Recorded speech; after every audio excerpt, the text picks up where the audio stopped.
वर तुम्हाला सगळ्या प्रकारचं ज्ञान आहे. मग यूट्यूबवर ऐकून सगळेच ज्ञानी झाले असते. पण नाही, गुरुकृपेचा जो शब्द आहे, गुरुच्या कृपेतून निघालेले जे वाक्य आहेत, ते वाक्य साधकांच्या हृदयामध्ये घर करून बसतात. आणि म्हणून आपल्याला जे काय आज्ञेचं निरूपण असतं, सद्गुरू आज्ञा प्रमाण लिहिले की नाही, म्हणजे सद्गुरू काय करतात, आज्ञेतून आपल्याला प्रमाणात नेऊन ठेवतात. प्रत्येक प्रमाण, प्रत्येक ओवी हे तुमच्या हृदयामध्ये, प्रत्येकाच्या हृदयामध्ये ती काय करते, तर ते ज्ञान जागृत करते. त्या ओवीमध्ये ते ज्ञान आहे, त्या शब्दामध्ये ते ज्ञान आहे. आणि ती प्रत्येक ओवी प्रकाशित आहे. आणि प्रकाशित झालेली प्रत्येक ओवी साधकाला प्रकाशित करते. आणि म्हणून गुरुमुखातून निघालेला शब्द त्याच्यामध्ये परमाणू असतात. आणि ते परमाणू काय करतात, प्रत्येक हृदयाच्या आतमध्ये जाऊन काय करतात, प्रत्येक साधकाच्या हृदयामध्ये गेल्यानंतर ते प्रकाशित करतात, ज्ञान स्वरूप अवस्थेला नेतात. संतांची प्रमाणं ह्याच्यामध्येच ती ज्ञान जागृती आहे, याच्यामध्येच ते ज्ञान आहे, प्रमाणामध्येच ज्ञान आहे. फक्त ती प्रमाणं आपल्याला कळली तर आपल्याकडं विवेक जागृत होतो. प्रत्येक साधकाकडे विवेक जागृत होतो. आणि विवेकातून हे ज्ञान प्रगट होतं. प्रत्येकाने ओवी घ्या, ती पाठांतर करा. आणि पाठ झाल्यानंतर आपल्याला त्या ओवीचा अर्थ आपल्या अंतःकरणावरती कसा परिणाम करतो ह्याचा प्रत्येक साधकाने अवलोकन करायला पाहिजे.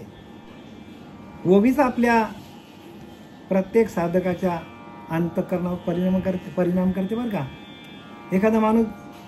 एखादा माणूस आहे आणि त्याने डिग्री मिळवल्यानंतर तो ठरवतो आता आपल्याला इंजिनियर व्हायचं, डॉक्टर व्हायचं, वकील व्हायचं. मग तशी भाषा त्यांना दिली जाते. डॉक्टरला डॉक्टरची भाषा दिली जाते. फॅकल्टीज वेगळ्या आहेत बघा ना, आपल्याकडे करून ठेवतात आपल्याकडे. का तर डॉक्टरला डॉक्टरचीच भाषा कळेल आणि डॉक्टरला इंजिनियरची भाषा कळणार नाही, इंजिनियरला वकिलाची भाषा कळणार नाही, वकिलाला डॉक्टरची भाषा कळणार नाही. म्हणजे भगवंताने कसा बांधून ठेवले प्रत्येकाला, एकामेकाला बरोबर बांधून ठेवलेलं आहे. प्रत्येक जीवाकडे, प्रत्येक व्यक्तीकडे वेगळे ज्ञान आहे. पण ते एकामेकाची गरज लागावी म्हणून भगवंताने काय केलं आहे, ज्याला त्याला जेवढं मर्यादित ज्ञान दिलेलं आहे. नाही तर सगळ्यांना जर एकसारखं ज्ञान असतं तर जगामध्ये कोणीच कोणाला विचारलं नसतं, कोणीच कोणाला. बरं का, आता तरी ठीक आहे, भगवंताने सगळं आपल्याला बरं का आपल्याला दिलेलं आहे. आणि त्याने तिथून आपल्याला हे सगळं आपल्याला ज्ञान, त्याची आज्ञा असेल, त्याने आपल्या पिंडावर जेवढी कृपा केली असेल भगवंतानी जन्माला घालताना तेवढंच मिळणार आहे. पण आपण प्रयत्न करायला पाहिजे. कारण प्रयत्न अंती परमेश्वर. प्रयत्न असेल तर आपल्याला परमेश्वराची प्राप्ती आहे. आपण ह्या अध्याय आपला श्रीमद दासबोध दशक 5वा मंत्रांचा आणि समास तिसरा काय तर शिष्य लक्षण नाम, शिष्याची लक्षणे सांगता आपण या 5 भागापर्यंत आलो. 5 भागापर्यंत आपण 39व्या ओळीपर्यंत आलेलो आहोत. 39 ओळी आपली चालू आहे. दशक 5वा मंत्रांचा समास 3, शिष्य लक्षण नाम आणि 39 ओवी. आता आपण 40 वाचूया. सद्गुरु हुन देव मोठा, जयास वाटे तो करंटा, सुटला वैभवाचा फाटा, सामर्थ्य पिसे. बघा काय सांगतात. आणि म्हणून जोपर्यंत गुरुकृपा होत नाही तोपर्यंत ज्ञानाची प्राप्ती बोलायचीच नाही बरं का. कारण गुरुकृपेशिवाय नाही होत. आता मी तुम्हाला सांगितलं की फेसबुकवर, व्हॉट्सअपवर यूट्यूबवर कितीतरी ज्ञान आहे, पण ते ज्ञान आपण ऐकून आपल्याला ज्ञानस्वरूप अवस्था होणार नाही. माहिती भेटेल, जोपर्यंत गुरुची कृपा नाही तोपर्यंत ज्ञान प्राप्त. म्हणून काय प्रत्येक संतांनी लिहिलंय, म्हणे ज्ञानदेव निवृत्तीचा. लिहिलं की नाही? म्हणे ज्ञानदेव, म्हणजे एवढे ज्ञानोबा ज्ञानी होते, पण त्यांनी काय सांगितलंय, मी निवृत्तीनाथांचा दास आहे. हो, दास नाही तोपर्यंत आपण उदास होत. दास व्हायला पाहिजे.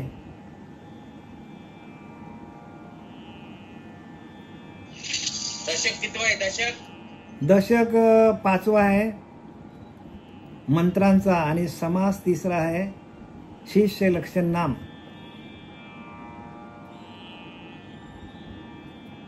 सद्गुरूने देव मोठा, जयास वाटे तो करंटा. बघा, करंटा. हो, करंटा पडून येताना करी नाना कल्पना तैसी माया. म्हणजे ज्याला असं वाटतं की देव मोठा आहे सद्गुरूपेक्षा, तो मायेवरतीच आहे. जयास वाटे सद्गुरूनी देव मोठा, त्याच्या कपाली करंटा येतो. करंटा पडून येताना करी नाना कल्पना तैसी माया. म्हणजे प्रत्यक्ष तो मायेवरतीच आहे, त्याला तो देहबुद्धीच्या पलीकडे गेलेला नाही, आणि म्हणून तो देवाला मोठा समजतो. आणि देवापेक्षा मोठा सद्गुरू आहे. देवापेक्षा म्हणून इथं काय लिहिलंय, सद्गुरू हुनी देव मोठा, जयास वाटे तो करंटा.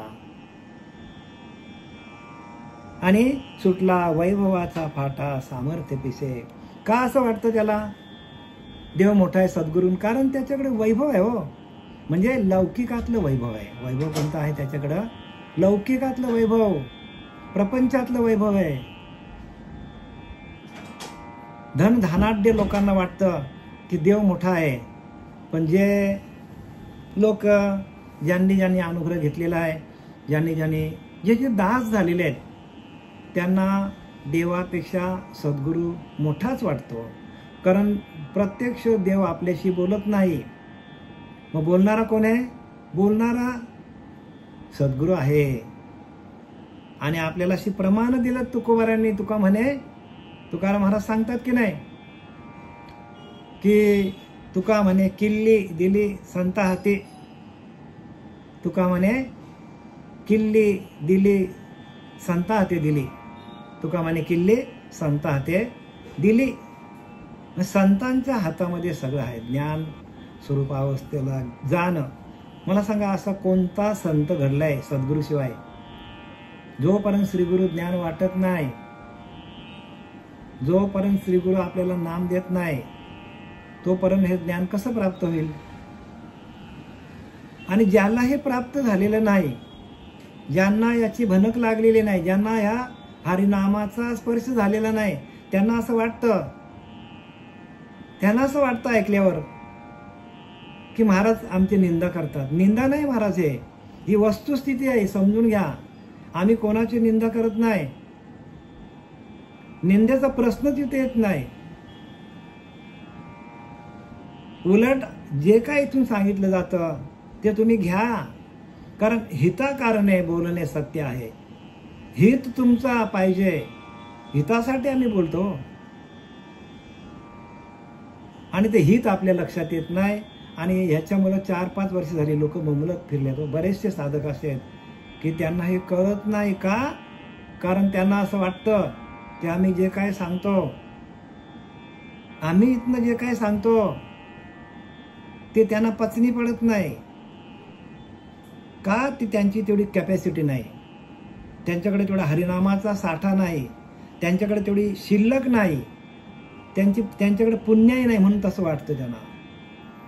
आणि एकदा का पुण्याई तुमची उदयाला आली ना, एकदा का पुण्याई तुमच्या आतमध्ये उदयाला आली, तुम्हाला सगळी शास्त्र कळतील. कुठे तुम्हाला जायची गरज नाही, कोणाची गरज लागणार नाही तुम्हाला. आपण स्वयंभूत आहे. आत्मतत्व आपल्या स्वयंभू आपल्याकडे आहे.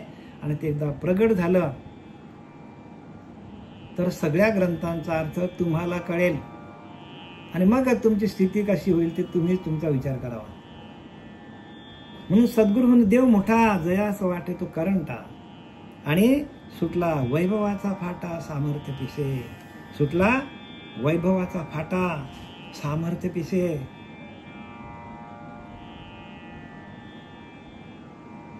श्री गुरूंच्या कृपा आशीर्वादानेच मनुष्य देवपदाला पोचतो. जरी देवाने तुम्हाला दर्शन दिलं तरी पण मला सांगा, नामदेवरायला द्या. आता आपण साधा उदाहरण घेऊया की रोजच्या आपल्या माहितीतलं उदाहरण आहे. नामदेवरायांच्या हातातून देव जेवायचा, कीर्तनामध्ये नाचायचा, तरी पण फजिती झाली की नाही? फजिती करून घेतली की नाही? कच्चा बेकच्चा नाही गुरु का बच्चा, अशी अवस्था आहे हो. आणि म्हणून गुरुला शरण जाऊन गुरूंची जे काही सेवा असेल, शारीरिक असेल, मानसिक असेल, जे काय असेल सेवा, ती गुरूंची सेवा केल्याशिवाय हे ज्ञान मिळत नाही. हे लिहून घ्या आमच्याकडनं. आणि ते ज्ञान एकदा मिळालं, ज्ञानस्वरूप अवस्था ती स्वरूपाची अवस्था आहे. स्वरूपी राहण्यासाठी अवगुण अवघेची जाती, अवगुण घालवायची गरज लागत नाही, आपोआप जातात. परंतु तेथे पाहिजे संत संगती, निरूपण आणि साधन पाहिजे हो. या सगळ्या गोष्टी लागतात आणि या सगळ्या गोष्टींचा मेळ जुळून यावा लागतो. आणि तो मेळ जुळून येण्यासाठी प्रत्येकाची शिल्लकच त्याला तारू शकतो. शिल्लक म्हणजे आपलं संचित, म्हणजे आपली पुण्याई. जसं एखादा प्रपंचातला माणूस आहे आणि त्याचा मोठा उद्योग आहे, कुठल्याही ठिकाणी तो गेला, कुठल्याही राज्यात गेला, कुठल्याही देशात गेला, परदेशात गेलं, तरी त्याला कुठलीही वस्तू खरेदी करता येतो का? शिल्लक आहे हो त्याच्याकडं. बँक बॅलन्स त्याच्याकडे बँक बॅलन्स आहे.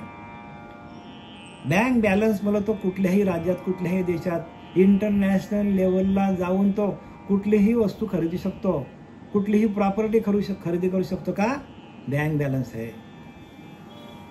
तशी आपली बँक बॅलन्स असली पाहिजे. या हरिनामाची बॅलन्स असली पाहिजे. हरिनामाची बॅलन्स असली पाहिजे. आणि ते आपण घेऊन आलोय, पण आपण ती संपवतो, ती विषयांवरती घालवतो. आपण एखाद्या माणसाला बँकेत पाठवलं, त्याच्या अकाउंटला काय 1 लाख रुपये जमा होते, त्याने सगळे काढत फक्त 5,000 रुपये बॅलन्स राहिले. आणि तो माणूस बँकेत गेला आणि त्याने सांगितलं मला 10,000 द्या. 10,000चा चेक दिला आणि थांबला, टोकन घेतला. तिकडून त्याला बोलवलं टोकनवाल्याने की महाराज तुमच्याकडे बॅलन्स नाही. म्हणतो द्या ना. अरे पण तो म्हणतो बॅलन्सच नाही. म्हणतो का देत नाही तुम्ही मला? अरे तो म्हणतो तुमच्या अकाउंटला बॅलन्सच नाही. त्याच्याशी भांडणं करतो तो बँकवाल्याशी.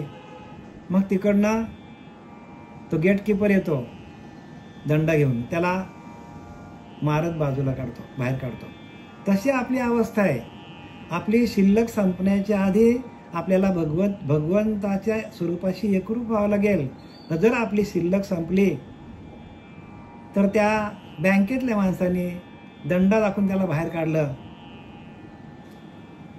तशी आपली अवस्था होणार आहे. म्हणून नाही सरिता संचिताचे शेष, नाही क्षणाचा अवकाश, भरता न भरता निमिष जावे लागे.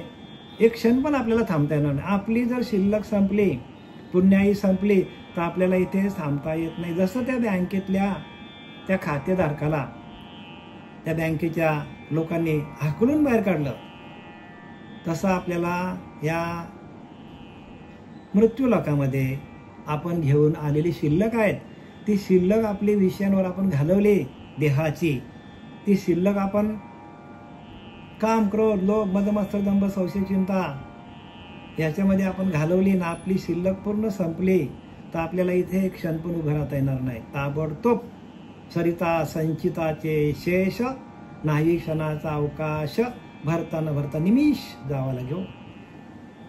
पापणी मिटतं न मिटतं आपल्याला जावं लागेल. माशी पंख पाकुडी तव हे सरे, ज्ञानोबा सांगतात.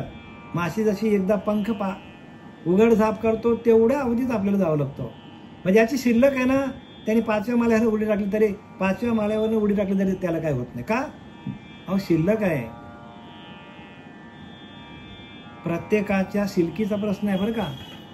आणि म्हणून काय करायला पाहिजे, शिल्लक कशाने वाढते? हरिमुखे म्हणा, हरिमुखे म्हणा, पुण्याची गणना कोण करे. सद्गुरू काय करतात की आपल्याला ते भजन करायला शिकवतात. ओरिजिनल भजन जे आपल्या नाभीच्या ठिकाणी चालू आहे तिथं आपल्याला ते एकरूप करतात. आणि मग तिथं एकरूप झाल्यानंतर तुकाराम महाराज सांगितलंय, मागे झाले ते पाहू नका, पुढे जामी नाही तुकाराम महाराज सांगतो, मी त्याला जबाबदार आहे, तुम्ही तुमचं भजन करा. मागे जे काय झालं त्याच्याकडे लक्ष देऊ नका. मी सांगतो तेवढं करा, तसं सद्गुरू सांगतील तेवढं करा. सद्गुरू स्वरूप ते संत आणि देवांस मांडेल कल्पांत, ते कैचे उडील सामर्थ हरिहरांचे. सद्गुरू स्वरूप ते संत आणि सद्गुरू कसे आहेत तर ते स्वरूपाशी एकरूप झालेले आहेत.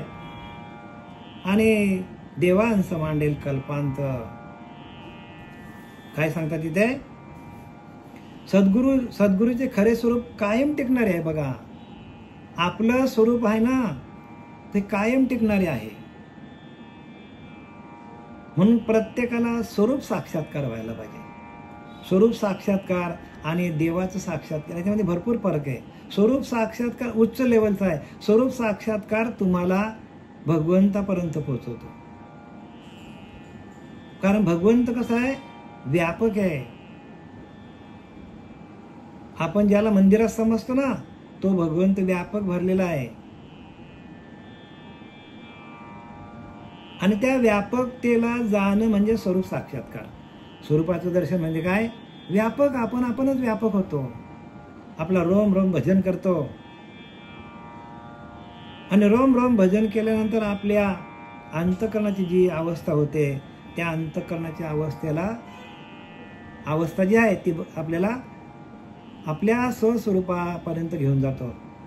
सद्गुरूचे खरे स्वरूप कायम टिकणार आहे, अविनाशी आहे. देवाचे स्वरूप अशाश्वत आहे, कारण कल्पांताच्या वेळी देव नाश पावतात. बघा जेव्हा सृष्टीचा उदंड कल्पांत झाला तरी नाश नाही तयाला, माया त्यागे शाश्वताला ओळखावे. बघा समर्थ रामदास काय सांगतात, उदंड कल्पांत झाला तरी नाश नाही तयाला. हो त्या श्रीगुरु तत्वांचा, त्या सद्गुरु तत्वाचा नाशच होत नाही. हरिहर ब्रह्मादिक नाश पावती सकळिक, सदा सर्वदा अविनाश सद्गुरुपद. कशी प्रमाण लिहिलेत बघा समर्थ रामदासांनी. आणि त्याचं तुम्ही काय करा, एकांतामध्ये जाऊन त्याचं विवरण करा. स्वतःच्या अंतःकरणाकडे लक्ष ठेवा. आपलं अंतःकरण जे आहे त्या अंतःकरणामध्ये अखंड भजन चाललं पाहिजे. लिहिलं की ना, राम म्हणता रामाची होई जे. राम म्हणता म्हणता आपण रामच व्हायला पाहिजे. मग तुम्ही राम झाले का? राम झालो तर हे कळलं आपल्याला ना. राम काय आहे तर राम म्हणजे काय, मनुष्य नाही. राम म्हणजे तुमच्या अंतःकरणाचा भाव आहे. राम काय आहे, कृष्ण काय आहे, तुमच्या अंतःकरणाचा भाव आहे. तुमचं अंतःकरण कृष्णमय व्हायला पाहिजे, तुमचं अंतःकरण राम स्वरूप व्हायला पाहिजे. आणि आपण त्रेतायुगाच्या रामाची वाट बघत बसणार, द्वापार युगाच्या आपण कृष्णाची वाट बघत बसणार नाही. कृष्ण परमात्म्याने सांगितलंय, मी तुमच्या हृदयस्थू नारायण, तुमच्या हृदयामध्ये ते आहे. हृदयामध्ये भगवंत, या कलियुगामध्ये प्रत्येकाच्या हृदयामध्ये तो भगवंत आहे. आणि त्याची उपासना करून आपल्याला देणारे संत जोपर्यंत जीवनात येत नाही आपल्या, तोपर्यंत आपल्याला जे काय आपण करू ते सगळं अर्धवट असेल. आणि म्हणून कल्पांताच्या वेळी देव नाश पावतात. बघा काय सांगितलंय, जेव्हा कल्पांत येतो संपूर्ण सृष्टीचा लय होतो. जेव्हा ही सृष्टी आपल्याला दिसतो ना व्यक्त, ती व्यक्त सृष्टी अव्यक्तामध्ये जाते, तेव्हा या सृष्टीचा संपूर्ण नाश होतो. काहीच उरत नाही बरं का. आणि परत काय करतो, परत ते आपल्याला व्यक्त स्वरूपामध्ये निर्माण होणार आहे. जसा फिनिक्स पक्षी असतो, बघितलं फिनिक्स नावाची एक पक्षी आहे. पक्षी तो काय करतो, आग दिसली की आगीमध्ये उडी टाकतो आणि स्वतःला जाळून घेतो आणि परत त्या राखेतून परत जन्माला येतो, म्हणून त्याला फिनिक्स म्हणतात. काय म्हणतात? तसंच देवाचं स्वरूप आहे, अव्यक्तामध्ये जातो. जे व्यक्त स्वरूप आहे ते पूर्ण अव्यक्तामध्ये जाईल आणि अव्यक्त परत व्यक्तामध्ये येतो. पण याला कल्पांच्या खाली बरं का, कल्पांताच्या खाली ही गोष्टी आहेत, आताच्या गोष्टी नाही. उदंड कल्पांत झाला तरी नाश नाही तयाला, माया त्यागे शाश्वताला. शाश्वत तो आहे परमात्मा आणि त्या शाश्वताकडे आपण जायला पाहिजे प्रत्येकाने, बरं का. शाश्वताकडे जायला पाहिजे. प्रत्येक जीव हा शाश्वतच आहे.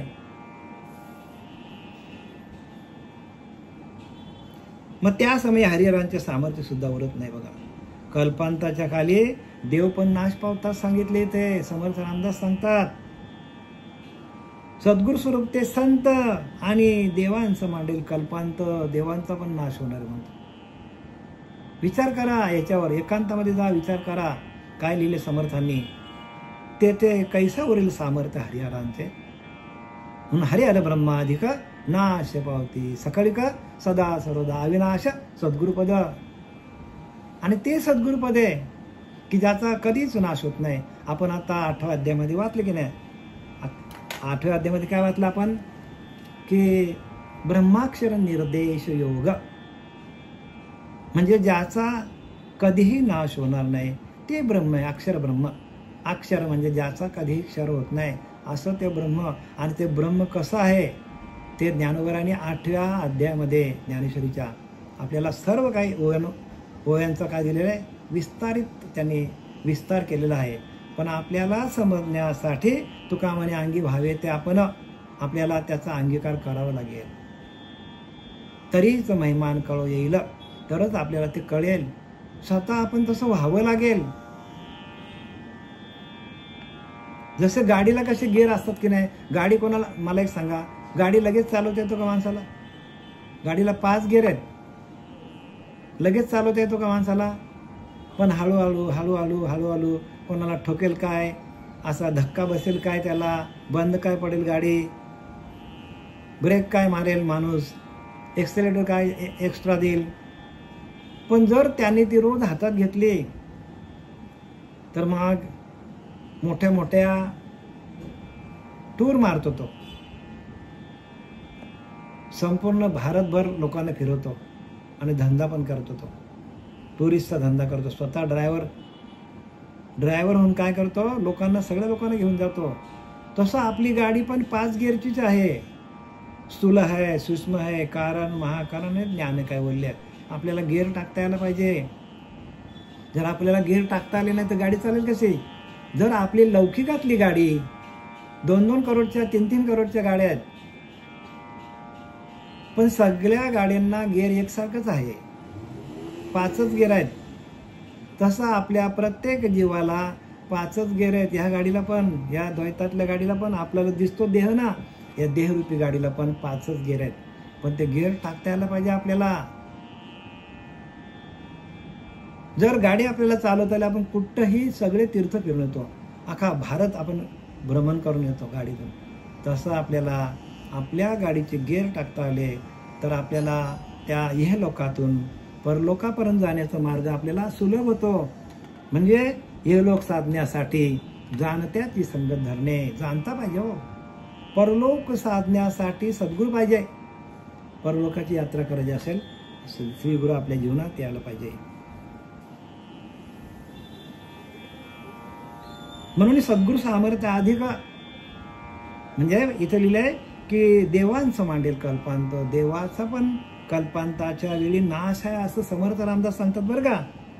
आणि म्हणून इथं काय लिहिले, म्हणून सद्गुरु सामर्थ्य अधिक, देवांपेक्षा सद्गुरूंचं सामर्थ्य अधिक आहे. अधिक म्हणजे किती अधिक सांगता येत नाही बरं का. हां, अधिक आहे. तेथे आटती ब्रह्माधिका, ब्रह्माधिकांचा पण नाश होईल. म्हणून समर्थ रामदासाने लिहिले, ब्रह्मा विष्णू हर त्याशी निर्मिता ते तोची थोर, तो देव ओळखावा परमेश्वर नाना यत्ने करुनी.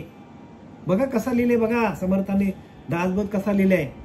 ब्रह्मा विष्णू हर त्याशी निर्मिता तोची थोर, म्हणजे या ब्रह्मा विष्णू महेशाला ज्यांनी निर्माण केलं ते सद्गुरु तत्व आहे.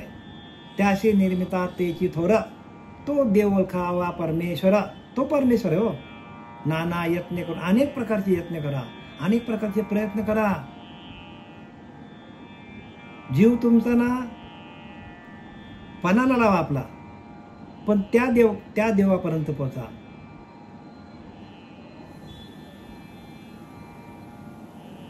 लोटांगण घाला, श्री गुरूंच्या चरणी लोटांगण घाला, अनन्य भावाने शरण जा.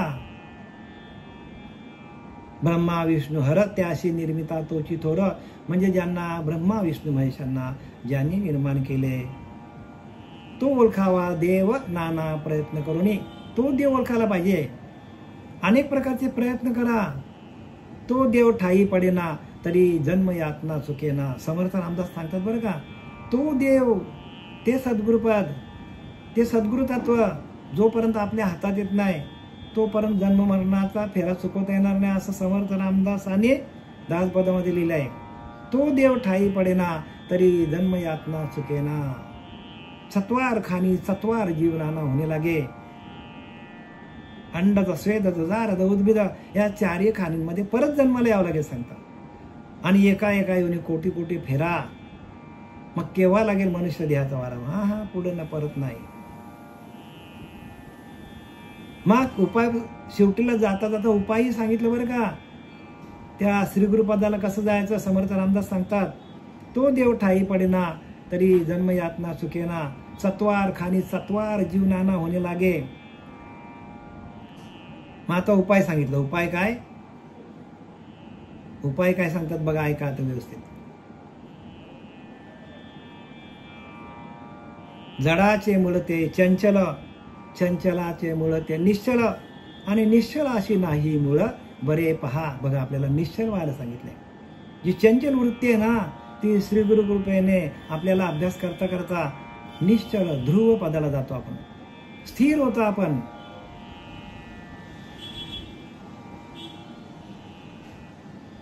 स्थिर व्हायला पाहिजे. जेवढं आपण चंचल होऊ तेवढं आपण परमात्म्यापासून लांब जाऊ. आपली भक्ती काय कामाची राहणार नाही.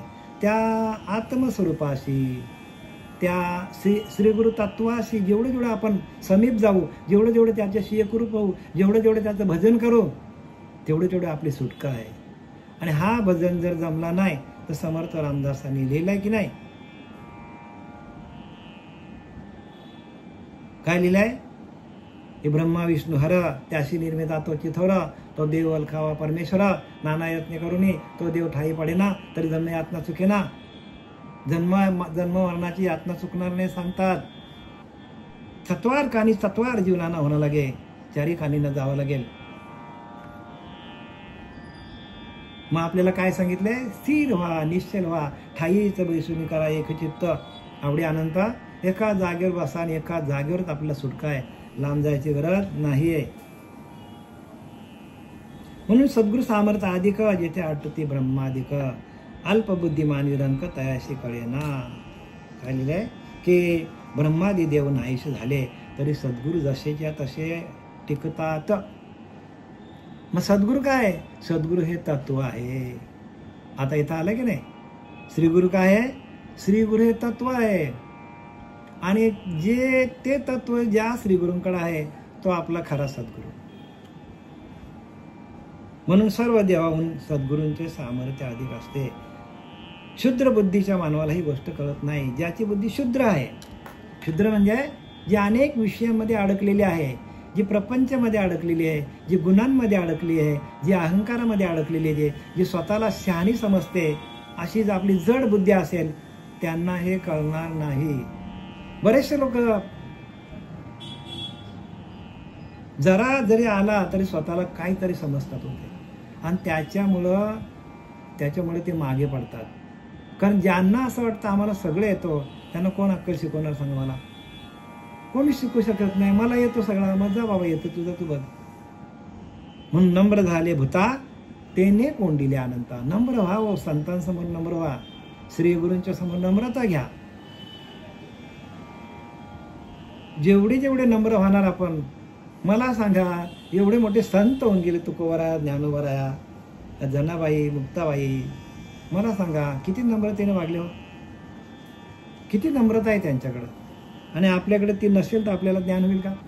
याचा अर्थ जर आपल्याकडे नम्रता नसेल आणि आपल्याला जर छोट्या मोठ्या ज्ञानाचा आपल्याला अभिमान असेल तर ते ज्ञान आपल्याला, पुढचं ज्ञान आपल्याला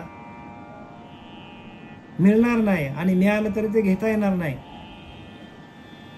कसं? समर्थ रामदास सांगतात, अहंकार या मानसीचा विरेना, अहंकार या मानसीचा विरेना, तया ज्ञान हे अन्नपोटी जिरेना. ज्ञान ही काय आहे? अन्नासारखी गोष्ट आहे. अन्न जसं आपण जेवढा जेवढा आपण बारीक करून शांत चित्ताने चावून चावून खाऊ, तेवढा तेवढा आपल्या पचनशक्तीला त्रास कमी होतो. जेवढं जेवढं बारीक करून खाऊ. पण अहंकार माणसाचा जात नाही. त्यामुळे काय होतं? ज्ञान माणसाला कळत नाही, फेकून देतो. मी ज्ञानी असा फेकून देतो. कानापर्यंत एखाद्याने चांगली गोष्ट सांगितली, फेकून देतो. का? अहंकार आतमध्ये आहे ना, तो आतमध्ये जाऊन देत नाही. ज्ञानाची गोष्ट आली की त्याचा अहंकार जागा होतो, माझ्यासारखं कोणीच नाही. आणि म्हणून माणसाला अन्न पचत नाही. आणि ज्यांनी श्रवण भक्ती अत्यंत आवडीने केलेली आहे त्यालाच हे ज्ञान होणार आहे. म्हणून श्रवण भक्ती सगळ्यात श्रेष्ठ भक्ती आहे. श्रवण काय आहे? तर भक्तीची पहिली पायरी आहे. आणि ती श्रीगुरूंच्या मुखातून जेवढं तुम्ही ऐकणार तेवढं अंतकाली तुम्हाला सुटका आहे. अंतकाली आपल्याला 100% मोक्षाला माणूस जाईल. का? तर अंतकरण हाच आपला मलिन आहे. आणि श्रवण भक्ती काय करते? अंतकरणाची मलिनता घालवायचं काम करतो, प्रज्ञा जागृत करतो, वैराग्य निर्माण करतो, विवेक निर्माण करतो. या सगळ्या गोष्टी आपल्याला ज्ञानातून, श्रवण भक्तीतून भेटतात. आणि ती श्रवण भक्ती जर आपण 9वी भक्तीतून मायनस केली तर सगळा पाया कोलमडून जाईल. कारण श्रवण भक्ती ही काय आहे? भक्तीचा पाया आहे. पहिली भक्ती श्रवण आहे.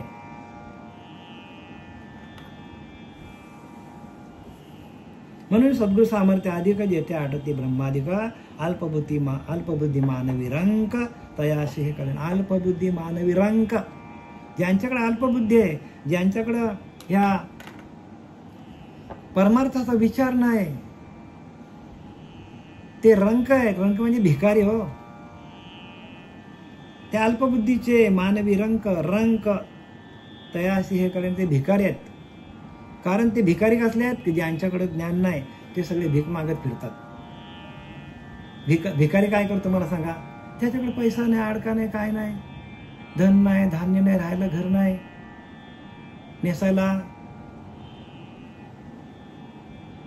नेसायला कपडा नाही, राहायला घर नाही, राहायला खोपटं नाही, आंघोळीला पाणी नाही, रस्त्यावर झोपतो.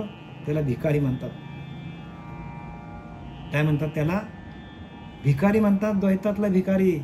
तसं परमार्थातला भिकारी हा माणूस सांगतो, त्याला काय बोललं आपण कळतच नाही, सगळा अहंकार आतमध्ये बसलेला आहे. आणि म्हणून आपल्याकडे ती भिकारी अवस्था येतो. का भिकारी अवस्था येतो आपल्याकडे? तर जे काय कोणी सांगतो ते आपण आतमध्ये घेत नाही. घ्या आतमध्ये ना, काय फरक पडतो? घ्या, त्याच्यावर विचार करा, चांगलं ते घ्या, सार ते घ्यावे, असा अर्थ जाणून ते जायो. वमन जायसे, जे काय चांगलं आहे ते घ्या, बाकी वाईट टाकून द्या. पण माणूस घेत नाही ना, घ्यायला पाहिजे.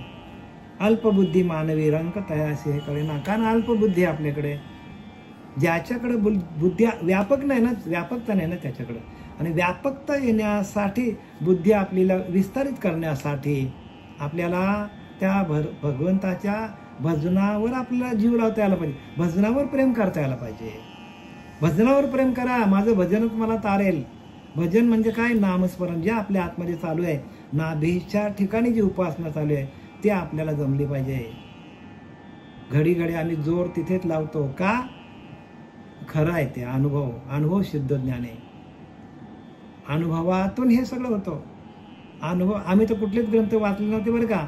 ज्या वेळेला आमची नाभीची उपासना चालू झाली, आमचे सद्गुरू सच्चिदानंद सद्गुरू पांडुरंग देवकर बाबा, श्रीपाद बाबा, रामदास बाबा, नारायण बाबा, नाना बाबा यांच्या कृपा आशीर्वादाने जी काय आमची मूळाधारपासून उपासना चालू झाली, त्या उपासनेच्या माध्यमातून त्या अंतःकरणाची अवस्था झाली आणि त्या अंतःकरणामध्ये आलेली स्थिती, त्या स्थितीतून हे ज्ञान आम्ही तुमच्यापर्यंत पोहोचवत असतो. आम्ही संतांनी आम्हाला काय केलं आहे?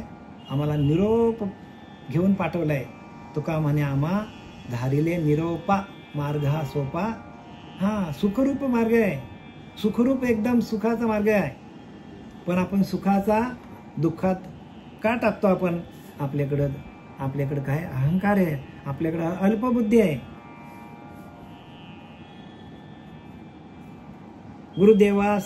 गुरुदेवास बरोबरी करीतो शिष्य दुराचारी, भ्रांतीची बैसली अभ्यंतरी सिद्धांत नव्हे. गुरु आणि देव यांची जो बरोबरी करतो तो शिष्य दुराचारी हो.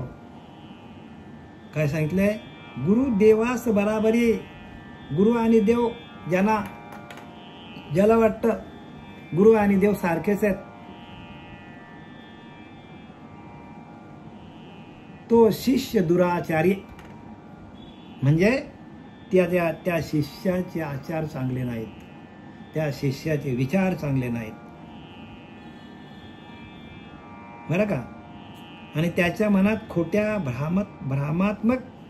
भ्रमात्मक कल्पना घट्ट धरून बसलेल्या असतात. त्यामुळे तो खरे तत्व काय आहे ते कळत नाही. त्याच्या मनावर अनेक जन्माच्या वासना, अनेक जन्माच्या कल्पना त्याच्या अंतःकरणामध्ये घर करून बसलेल्या असतात आणि म्हणून त्याला गुरु काय म्हणते हे कळत नाही. म्हणून जनार्दन स्वामींनी लिहिलंय, आपले नाथबाबांनी लिहिलंय. जनार्दन स्वामीचे शिष्य नाथबाबा म्हणतात, ऐका जनार्दनी गुरुच देव येथे नाही बा संदेह. अजिबात संदेह पकडायचा नाही, अजिबात बरं का. यत किंचितही संदेह पकडायचा नाही. गुरुच देव, ऐका जनार्दनी गुरुच देव येथे नाही बा संदेह. अजिबात संदेह पकडायचा नाही. गुरु हाच आपला देव आहे. राम केला ब्रह्मज्ञानी वशिष्ठ मुनी. सगळ्यांना तेच केलंय हो. रामाला पण ब्रह्मज्ञानी कोणी केलं? वशिष्ठाने केलं. कृष्ण संदीपनी मार्ग दाविला. बघा, कृष्णाला पण संदीपन जेव्हा भेटले, म्हणजे जर ज्यांना आपण देव समजतो त्यांनी पण गुरु केला. आणि आपण जर गुरु नाही केला, त्याचा जन्म व्यर्थ गेला. अजिबात काहीच येणार नाही. गुरु केल्याशिवाय ज्ञान नाही.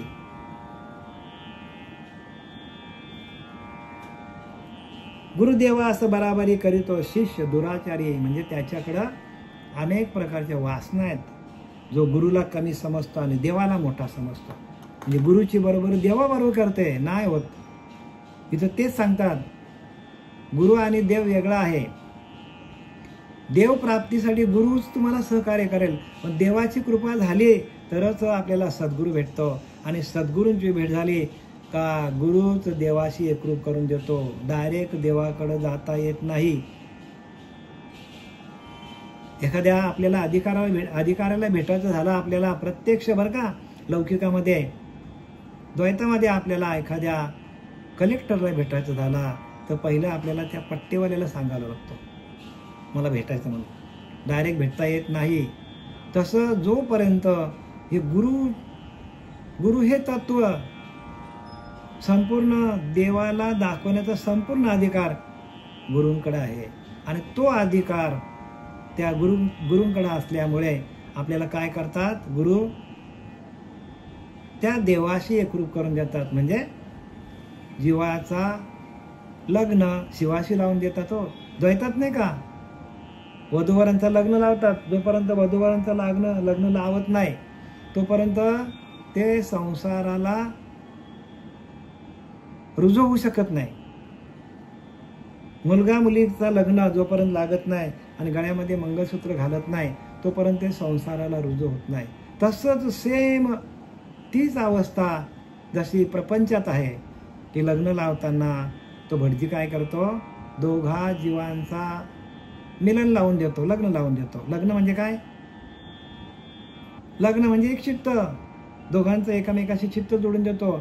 आजपासून तू या मुलीशी तुझा नवरा नाही तुझी नवरी, नवरा नवरीचं काय करतो, चित्त जोडून देतो दोघांचा. आणि म्हणून तिथं सावधान सांगितलंय की आता बाबा सावधान व्हा. आता तुमचं काय करायचं, तुम्हाला दोघांना एकत्र राहून संसार करायचा. तसाच जोपर्यंत गुरु आपल्या जीवनामध्ये येत नाही आणि या जीवाचा आणि शिवाचा, मायेचा आणि ब्रह्माचा लग्न लावून देत नाही आणि गळ्यामध्ये मंगळसूत्र म्हणजे तुळशी माळ घालत नाही तोपर्यंत आपल्याला जीवाचा आणि शिवाचा ऐक्य करण्याचा अधिकार नाहीये. आणि जर एखादा माणूस करत असेल समजा तर ते चुकीचं होईल. जसं आपल्या प्रपंचामध्ये मंगळसूत्र घातल्याशिवाय आपल्याला अधिकार मिळत नाही. मिळतो का अधिकार, पती पत्नींना अधिकार कोणी दिलाय, तो मंगलाष्टक जो गातो ब्राह्मण तो पण कधी मंगळसूत्र घातलं तर. तसा आपल्याला तुळशीमाल गळा गोपीचंद टिळा, जोपर्यंत तुळशीमाल घालून आपल्याला जीवशिवा ऐक्य करून देणारा श्री गुरु आपल्या जीवनात येत नाही तोपर्यंत जीवाचे आणि शिवाचं मिलन होत नाही तोपर्यंत परमार्थ खरा काय ते कळणार नाही. म्हणून जया असं वाटे सद्गुरु होणे देव मोठा, त्याच्या कपाली करंट हो, करंट येतो. करंटा पडून उताना तरी नाना कल्पना तशी माया, तो मायेवरच आहे अजून. मग मायेला ब्रह्माचं मिलन कधी होईल, तर जेव्हा श्रीगुरु जीवनात येतील तेव्हा. म्हणून गुरु ऐका जनार्दनी, गुरुच देव झालेली शिवा आपले सच्चिदानंद सद्गुरु पांडुरंग देवकर बाबा, श्रीपाद बाबा, रामदास बाबा, नारायण बाबा, नाना बाबा यांच्या चरणी समर्पित करत आहे. कुंडलिकावर दे हरी विठ्ठल श्री ज्ञानदेव तुकाराम पंढरीनाथ भगवान की जय. माऊली ज्ञानेश्वर महाराज की जय. जगद्गुरु तुकाराम महाराज की जय. शांती ब्रह्म एकनाथ महाराज की जय. अवधूत चिंतन श्री गुरुदेव दत्त.